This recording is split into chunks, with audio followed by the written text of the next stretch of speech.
الحمد لله نحمده ونستعينه ونستغفره ونؤمن به ونتوكل عليه ونعوذ بالله من شرور أنفسنا ومن سيئات أعمالنا من يهده الله فلا مضل له ومن يضلله فلا هادي له ونشهد أن لا إله إلا الله وحده لا شريك له ونشهد أن سيدنا ومولانا محمدا عبده ورسوله صلى الله عليه وعلى آله وأصحابه وبارك وسلم تسليما كثيرا كثيرا أما بعد فأعوذ بالله من الشيطان الرجيم بسم الله الرحمن الرحيم إن الله لا يخفى عليه شيء في الأرض ولا في السماء وقال النبي صلى الله تعالى عليه وسلم إنما الأعمال بالنيات صدق الله العظيم وصدق رسوله النبي الكريم. بات کو شروع کرنے سے پہلے ایک مرتبہ سرکار دو عالم جناب رسول اللہ صلی اللہ علیہ وسلم پر درود پاک کو لیجئے. اللہم صلی علی سیدنا مولانا محمد وعلی آل سیدنا مولانا محمد مبارک وسلم. بزرگان محترم، انگریزی کیلنڈر کے اعتبار سے نیا سال شروع ہو چکا. سن 2026 شروع ہو چکا. بہت سارے لوگوں نے نئے سال کی سالگرہ بنائی. حالانکہ سالگرہ کے لفظ کو سوچا جائے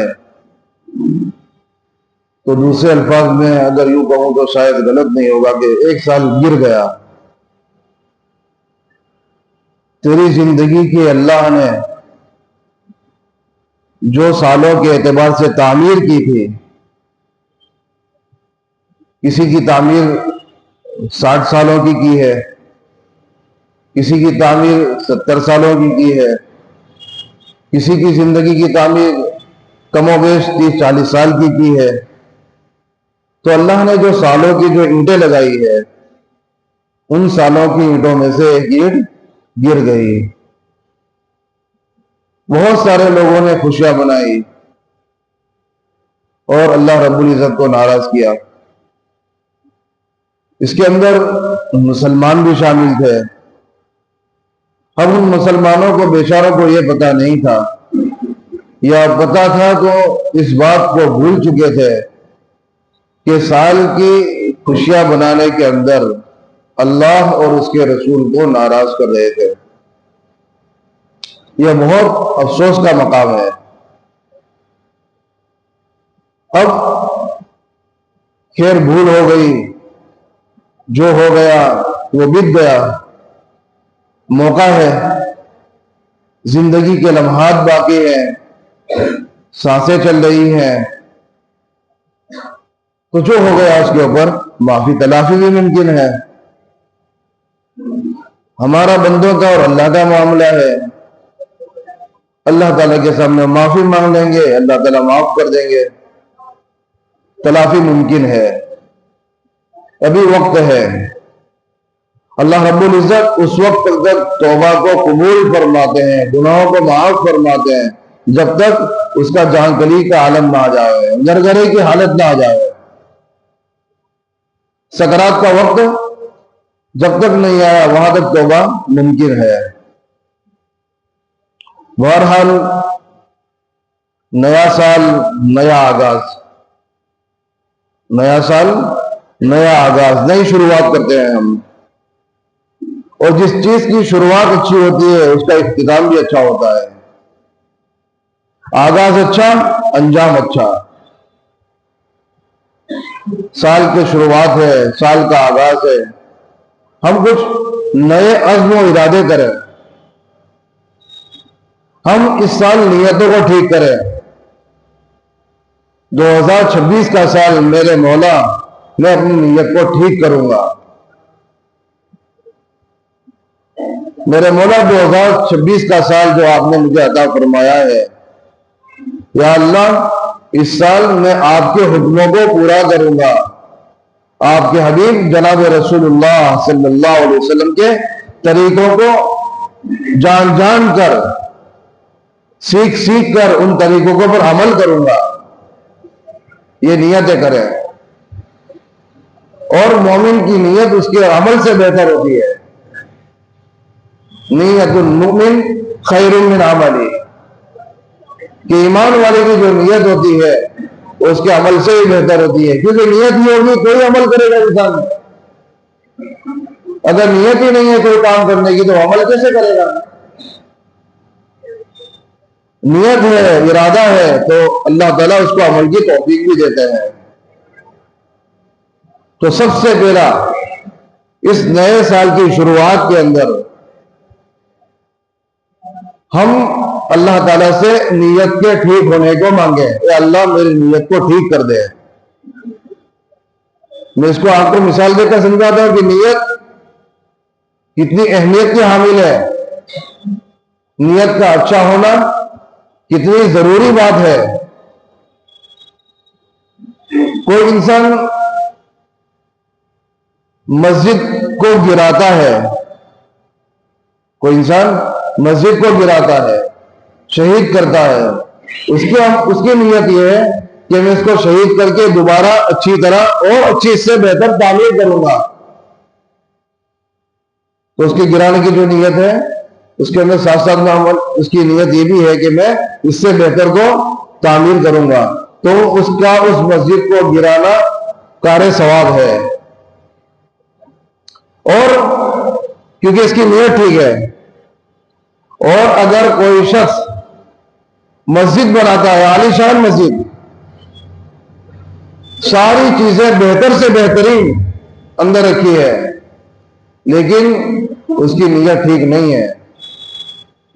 اس کی نیت یہ ہے کہ فلاں سیٹ صاحب نے، فلاں مالدار نے یہ مسجد بنائی ہے، یہ اس کا کہلوانا اس کا مقصود ہے. اس مسجد کے ساتھ خود کا نام چسپاں کرنا یہ مقصد ہے. تو اس کا یہ عالیشان مسجد بنانا کار ثواب نہیں ہے، بلکہ ہو سکتا ہے کہ یہی مسجد بنانا اس کے لیے پکڑ کا سبب بن جائے. کیونکہ اخلاص ہی نہیں ہے، نیتیں ٹھیک نہیں ہے، دکھلاوا مقصود ہے. قیامت کے دن اعلان کیا جائے گا کہ آؤ جن لوگوں نے جن کے لیے کام کیے تھے ان سے بدلہ لے لو. تو وہ عالیشان مسجد بنانے والے نے لوگوں کے لیے کام کیا تھا، لوگوں کے لیے مسجد بنائی تھی، تو لوگ کیسے بدلہ دیں گے؟ بدلہ دینے والی ذات صرف اور صرف اللہ کی ہے. تو سب سے پہلے سال کی شروعات کے اندر ہم نیت کو ٹھیک کر لیں کہ باری تعالیٰ میں جو بھی کام کروں گا تیری رضا کے لیے کروں گا، تجھ کو راضی کرنے کے لیے کام کروں گا. اگر نیت ٹھیک ہوگی چھوٹا سا عمل بھی بہت بڑا اس کا ثواب ہے، اور اگر نیت ٹھیک نہیں ہے تو بہت بڑے بڑے اعمال بھی اس کا کوئی ثواب نہیں ہے.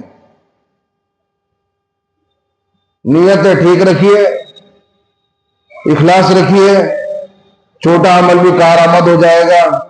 نیتیں غلط ہے، کام کے اندر اخلاص نہیں ہے، بڑے بڑے کام بھی قابل گرفت بن جائیں گے. اس کی میں آپ کو مثال دوں. بہت غریب بستیوں کے اندر ہم جاتے ہیں، لوگوں نے ہم نے دیکھا ہے، بہت سارے لوگ دیکھتے بھی ہیں، یوٹیوب کے پر ویڈیوز بھی ہم دیکھتے ہیں کہ بہت سارے لوگ ایسے ہیں جو غریب بستیوں کے اندر جاتے ہیں اور جا کر ان کی معاونت اور تعاون کرتے ہیں. غریب بچے آتے ہیں، لائن میں لگتے ہیں. بہت سارے لوگ تو ایسے ہوتے ہیں کہ ان غریب بچوں کو گود میں بھی لے لیتے ہیں، اٹھاتے ہیں، ان کے میلے کچیلے کپڑے ہوتے ہیں گود میں لے لیتے ہیں اور ان کو کچھ نہ کچھ چیزیں دیتے ہیں.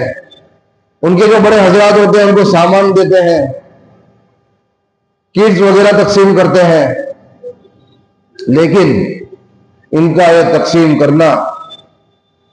تقسیم کرنا، بچے کو گود میں لینا، یہ سب کیسا ہوتا ہے؟ کیوں ہوتا ہے؟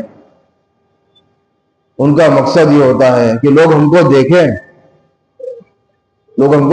دیکھیں، باقاعدہ کہنے والوں، دیکھو میں نے نہیں دیکھا ہے، باقاعدہ کہنے والوں نے یوں کہا، ایک درجن کیلے بچوں کے ہاتھ میں تھما دیے جاتے ہیں اور فوٹو سیشن چلتا ہے۔ بات صحیح ہے غلط ہے؟ واللہ عالم۔ ایک آٹے کا تھیلا کسی کے ہاتھ میں دے دیا اور فوٹو سیشن چل رہا ہے۔ کتنی بری بات ہے، کتنی غلط بات ہے۔ اللہ کے واسطے بچوں کے دل کے اوپر آڑا نہ چلائیں، ان کے جذبات کے ساتھ نہ کھیلیں، غریبوں کی آہوں کے ساتھ نہ کھیلیں۔ وہ مجبور ہیں، مجبوری کے اندر سب ہو رہا ہے، اور تو اس کی مجبوری کا ناجائز فائدہ اٹھا رہا ہے اپنی واہ واہ کرنے کے لیے، لوگ تعریف کریں اس کے لیے۔ اگر اتنا اخلاص ہے تو ویڈیو کیوں بنائی جا رہی ہے؟ اللہ کو دکھانے کے لیے عمل کیا جا رہا ہے تو چھوڑ دے سب۔ فوٹو سیشن کیوں چلایا جا رہا ہے؟ ویڈیوگرافی کیوں کی جا رہی ہے؟ لوگوں کو دکھانے کے لیے مقصد ہوتا ہے، پھر اور مقصد بھی ہو اللہ بہتر جانتے ہیں، دلوں کے حال اللہ جانتے ہیں۔ وہ علیم بذات الصدور، وہ ذات ایسی ہے کہ دلوں کے بھیدوں کو بھی جانتی ہے۔ تیرے دل کے اندر کیا خیال چل رہا ہے، آئندہ کیا خیال آنے والا ہے، اللہ اس کو بھی جانتا ہے۔ ان اللہ لا یخفی علیہ شیء فی الارض ولا فی السماء، نہ آسمان میں کوئی چیز ایسی ہے نہ زمین میں کوئی چیز ایسی ہے جو اللہ سے چھپی ہوئی ہے، کوئی چیز چھپی ہوئی نہیں۔ اور وہ اللہ کی ذات کیسی ذات ہے کہ رات کی اندھیریوں کے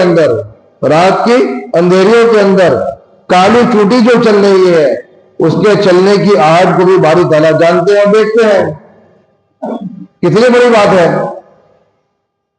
اور اس چھوٹی سی چوٹی کے دل کے اندر جو خیالات آتے ہیں ان خیالات کو بھی جانتے ہیں۔ پھر میرے اور آپ کے خیالات کا تو کیا، چھوٹی سی چوٹی ہے، اس کا کتنا چھوٹا سا دل ہوگا، اس کے خیالات کیا ہوں گے اس کو بھی اللہ جانتے ہیں۔ تو کیا وہ اللہ تعالیٰ میرے اور آپ کی نیتوں کو نہیں جانتے کہ ان کے جذبات کے ساتھ کھیل رہا ہے، ان کی مجبوریوں کا فائدہ اٹھا رہا ہے، یا تیرے دل کے اندر کیا نیت ہے؟ اللہ کو نہیں معلوم، اللہ کو سب معلوم ہے۔ اور اس اللہ کو تو یہ بھی معلوم ہے کون سے درخت کے اندر کتنے پتے ہیں، یہ بھی معلوم ہے۔ کون سے درخت کے اندر کون سا پتا کب سبز ہوا کب زرد ہوا یہ بھی اللہ کو معلوم ہے۔ کہ کس کی ابتدا ابھی ہے اور کون سا درخت کا پتا پہلے سے اگا ہوا ہے، اس کو اللہ کو یہ بھی معلوم ہے۔ اور کون سا درخت کا پتا کب مرجھائے گا، کب گرے گا، گرنے کے بعد کب وہ ریزہ ہو جائے گا، یا گرنے کے بعد کون سے جانور کے اندر جائے گا، وہ بھی اللہ کو معلوم ہے۔ اور اس درخت کے پتے کو گرنے کے بعد اس سے فائدہ ہوگا نقصان ہوگا یہ بھی اللہ کو معلوم ہے۔ تو میرے اور آپ کی نیت کیوں معلوم نہیں ہوگی؟ سب معلوم ہے اللہ کو۔ تو سال کے نئے شروعات کے اندر ہم نیت کو ٹھیک کریں کہ باری تعالیٰ میں جو بھی کام کروں گا تجھ کو راضی کرنے کے لیے کروں گا۔ اور کوئی بھی کام نیتوں کے ٹھیک ہونے سے ہوتا ہے، وہ کوئی بھی کام انسان عمل اس وقت کرتا ہے جب انسان کے دو باتیں پائی جاتی ہے۔ آپ اچھی طرح بات کو سنیے کہ انسان عمل کے اوپر تب تیار ہوتا ہے جب اس کے دل کے اندر دو باتیں ہوگی، سب سے پہلے اللہ کی محبت اور دوسرا اللہ کا خوف۔ سب سے پہلے اللہ کی محبت ہوگی تو انسان عمل کرے گا، اور دوسرا خوف ہوگا تو انسان عمل کرے گا۔ ٹھنڈی کا زمانہ چل رہا ہے، راتیں لمبی ہے، 1 2 2:30 بجنے کے بعد ٹھنڈی اپنے شباب کے اوپر ہوتی ہے، اور 4 بجے کے وقت تو بالکل انتہائی شباب پر ہوتی ہے۔ اس ٹھنڈی کے وقت میں جس انسان کے دل کے اندر اللہ کی محبت ہوگی اس کو پانی ٹھنڈا نہیں لگے گا۔ جس کے دل میں محبت ہوتی ہے اس کو رات کو پانی ٹھنڈا نہیں لگتا ہے، وہ اٹھ جاتا ہے۔ اس کو کمبل کی گرمی اللہ کی یاد سے آڑے نہیں آتی ہے، بستر کی نرمی اس کے لیے رکاوٹ نہیں بنتی ہے، نہ بستر کی نرمی رکاوٹ بنتی ہے، نہ کمبل کی گرمی رکاوٹ بنتی ہے، نہ اس کو پانی ٹھنڈا لگتا ہے۔ صرف اللہ کی محبت ہے، باری تعالیٰ مجھے تجھ سے محبت ہے، یہ محبت ہی کی بدولت وہ بستروں کو چھوڑ کر اٹھ جاتا ہے اور صبح کی نماز کے لیے چل دیتا ہے۔ جن لوگوں کو محبت نہیں ہوتی ہے ان کو پانی بھی ٹھنڈا لگتا ہے، نیند بھی بہت آتی ہے، آنکھ بھی نہیں کھلتی ہے، بستر بھی اچھا لگتا ہے، اور پھر سارے ہیلے بہانے۔ ایک تو محبت کہ نہیں مجھ کو میرے باری تعالیٰ سے محبت ہے، مجھ کو میرے باری تعالیٰ سے محبت ہے، اور دوسرا اللہ کا ڈر۔ جس کے دل کے اندر ڈر ہو کہ کل کو قیامت کے دن سب سے پہلے جس بات کا سوال کیا جائے گا وہ نماز کے متعلق سوال کیا جائے گا، کہ میرا اللہ مجھ سے سب سے پہلے نماز کے متعلق سوال کرے گا، پتہ نہیں دوسرے نامہ عمل کا کیا ہوگا جب میری نماز کی حالت یہ ہے، پتہ نہیں اللہ تعالیٰ مجھ سے ناراض ہو جائیں گے یا خوش ہوں گے، یہ خوف۔ اور خدا نہ خواستہ اللہ ناراض ہو جائیں گے، آپ کی اللہ کی ناراضگی مجھے جہنم تک پہنچا دے گی، تو پتہ نہیں جہنم کی آگ برداشت کر پاؤں گا یا نہیں کر پاؤں گا۔ ماچس کی تلی کی ایک چھوٹی سی ادنا سی ایک آگ کو میں برداشت نہیں کرتا ہوں، جہنم کی آگ کو میں کیسے برداشت کر سکوں؟ یہ خوف رات کو کھڑا کرے گا۔ یہ ڈر اللہ کا جو ڈر ہے یہ بستر کو چھڑوائے گا۔ اگر ڈر نہیں ہے تو بستر بھی نہیں چھوڑے گا، اور اگر محبت نہیں ہے تو کوئی عمل کی توفیق نہیں ملے گی۔ اپنی نیتوں کو ٹھیک کیجئے اور اپنے دل کے اندر اللہ کی محبت مانگیے اور اللہ رب العزت سے اللہ کا خوف مانگیے، یا اللہ تجھ سے تیرا ڈر عطا فرما دے، یا اللہ تیری محبت عطا فرما دے۔ تو سب سے پہلے ہم نیتوں کو ٹھیک کریں کہ اگر نیت ٹھیک ہو جائے گی انشاءاللہ ہمارے سارے کام آسان ہو جائیں گے، اور اگر نیت ٹھیک نہیں ہے احد پہاڑ کے برابر بھی میرا اور آپ کا کیا گمان ہے؟ احد پہاڑ کے برابر اگرچہ ہم دیکھ کر آئے ہیں، جن لوگوں نے نہیں دیکھا ان کو بھی نہیں معلوم کہ اس کا کیا حال ہے، جن لوگوں نے دیکھا ہے ان کو بھی کما حق کو معلوم نہیں ہے کہ کتنا بڑا ہے، کتنا چوڑا ہے، کتنا لمبا ہے۔ احد پہاڑ کے برابر بھی اگر سونا خرچ کر دیا رائے خدا کے اندر لیکن نیت ٹھیک نہیں ہے، ذرہ برابر بھی ثواب نہیں ملے گا۔ اور مثال دے رسول اللہ صلی اللہ علیہ وسلم نے کہ اگر کسی کی نیت ٹھیک ہے، کھجور کی گٹھلی اس کے برابر بھی اگر کوئی نیکی ہے، یا وہی اسی کو رائے خدا میں دے دیا، وہ دینا بھی ہم کو اللہ رب العزت سے نجات دلا سکتا ہے۔ اس لیے سب سے پہلے نیتوں کو ٹھیک کیجیے۔ سال کی نئی شروعات ہے، ہم مظلوموں کا ساتھ دینے والے بن جائیں۔ کیسے مظلوموں کا ساتھ دیں گے؟ مظلوموں کا ساتھ دینے کے بہت سارے طریقے ہیں۔ سال کی شروعات مظلوموں کا ساتھ دینے سے ہم کرتے ہیں، آئیے ہم ارادہ کرتے ہیں۔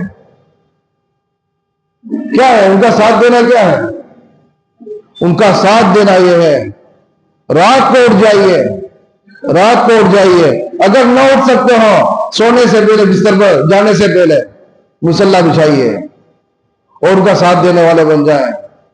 مصلی بچھائیے، 2 رکعت نماز پڑھیے اور ان ہاتھوں کو اٹھائیے، باری تعالیٰ کے سامنے مانگیے، باری تعالیٰ آپ کے بہت سارے بندے پریشان ہیں، بہت سارے بندوں کے اوپر ظلم ہو رہا ہے، میرا مولا ان کے ظلم کو تو ہٹا دیجئے، ان کے ساتھ جو ظلم ہو رہا ہے ظالموں کو عبرتناک سزا دیجئے۔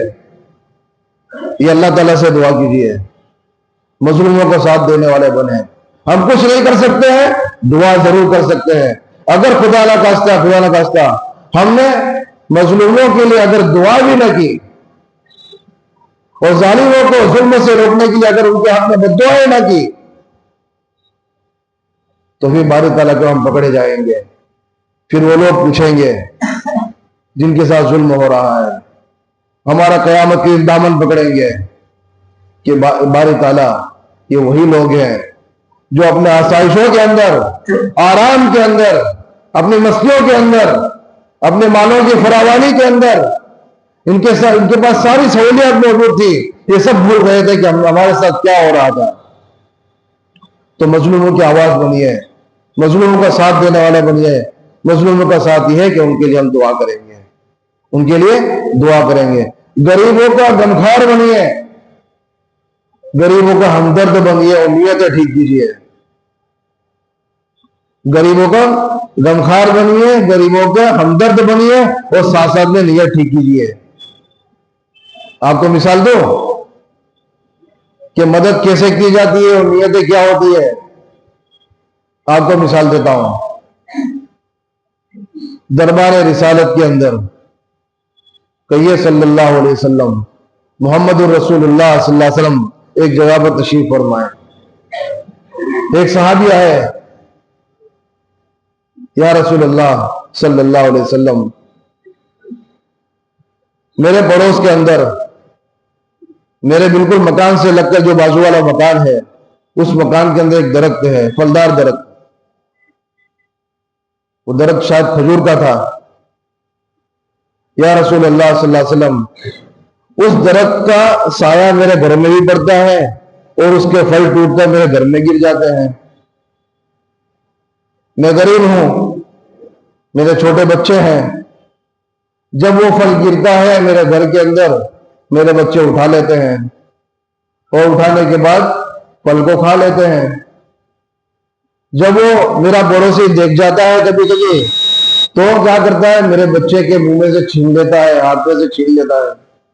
یا رسول اللہ صلی اللہ علیہ وسلم، آپ میرے لیے دعا کر دیجئے اور آپ میرا ایک کام کر دیجئے کہ وہ مجھ سے اس درخت کا سودا کر لے، تاکہ اس کو بھی تکلیف نہ ہو، میرے بچوں کو بھی تکلیف نہ ہو، سودا کروا دیجئے۔ چنانچہ رسول اللہ صلی اللہ علیہ وسلم نے اس شخص کو بلایا۔ کتابوں کے اندر یہ بات لکھی ہوئی ہے کہ وہ شخص جو تھا وہ منافق تھا، اور وہ ایسی حرکتیں کر سکتا ہے، مومن آدمی ایسی حرکت ہرگز نہیں کرے گا۔ چنانچہ رسول اللہ صلی اللہ علیہ وسلم نے اس کو بلایا اور یوں کہا کہ بھئی تو اپنے درخت کا سودا کر لے، اور سودا اس طریقے سے کر کہ اگر تو اس درخت کو فلاں پڑوسی کو بیچ دے گا، میں تیرے لیے جنت میں محل کی ضمانت لیتا ہوں۔ کتنا سستا سودا ہے، اس سے آسان اور سستا سودا کوئی ہو ہی نہیں سکتا۔ چنانچہ منافق تھا، ظاہر میں اسلام تھا، اندر سے کفر اور نفاق چھپا ہوا تھا، منع کر دیا کہ میں اس سودے سے راضی نہیں ہوں، میں نہیں بیچ سکتا۔ چنانچہ چلا گیا۔ کوئی اور صحابی ان کو دیکھ رہے تھے۔ یا رسول اللہ صلی اللہ علیہ وسلم، کہ اگر میں اس کو خرید لوں اور خرید کر ان کو دے دوں تو کیا میرے لیے بھی یہی آفر ہے، میرے لیے بھی یہی سودا ہے؟ رسول اللہ صلی اللہ علیہ وسلم نے فرمایا، ہاں تمہارے لیے بھی یہی آفر اور سودا ہے اور تمہاری بھی یہی ضمانت ہے۔ چنانچہ وہ صحابی جاتے ہیں اس منافق کے گھر اور جا کر کہتے ہیں کہ بھئی تمہارا درخت جو ہے وہ مجھے بیچ دو۔ اور جب بات چیت ہوئی تو انہوں نے کہا آپ جو اس کے بدلے مانگیں گے میں دینے کے لیے تیار ہوں۔ اچھا، جو مانگوں گا وہ دینے کے لیے تیار ہو؟ بولے ہاں۔ پھر اپنی بات سے پلٹنا مت، بولا میں نہیں پڑھ لوں گا۔ چنانچہ یوں کہا میرا جو درخت ہے میں تجھ کو دے دیتا ہوں، لیکن اس کے بدلے میں تیرا وہ فلاں باغ جس کے اندر 600 درخت ہے، کتنے 600 کھجور کے درخت ہیں، وہ مجھ کو دے دے تو میں تجھ کو درخت دے دیتا ہوں۔ بولے ہاں میں دینے کے لیے تیار ہوں، لیکن تو مجھے وہ درخت دے دے۔ سودا ہو گیا۔ رسول اللہ صلی اللہ علیہ وسلم کے بعد صحابی آتے ہیں اور بھی فرماتے ہیں، یا رسول اللہ صلی اللہ علیہ وسلم، میں نے اس فلاں آدمی سے اس درخت کا سودا کر لیا ہے۔ رسول اللہ صلی اللہ علیہ وسلم نے فرمایا، تو نے کیسے سودا کیا، کیا اس کا اجر دیا؟ یوں کہا کہ میں نے فلاں جو میرا باغ تھا جس کے اندر 600 درخت تھے، یا رسول اللہ اس کے بدلے میں نے دے دیا ہے، اور یہ درخت آپ اس کو ہدیہ دے دیجئے۔ قربان جائیے ان کی محبت پر، قربان جائیے ان کی اعلیٰ نیت کے اوپر کہ فلاں شخص کو پتا بھی نہیں ہے کہ اس کے لیے کیا کام کیا جا رہا ہے؟ رسول اللہ صلی اللہ علیہ وسلم فرمایا اب تیرے لیے آفر بدل گئی، تیرے لیے سودا بدل گیا، اب تیرے لیے ایک محل نہیں، تیرے لیے سینکڑوں جنت کے میں محل کی ضمانت میں اللہ سے دلوا رہا ہوں۔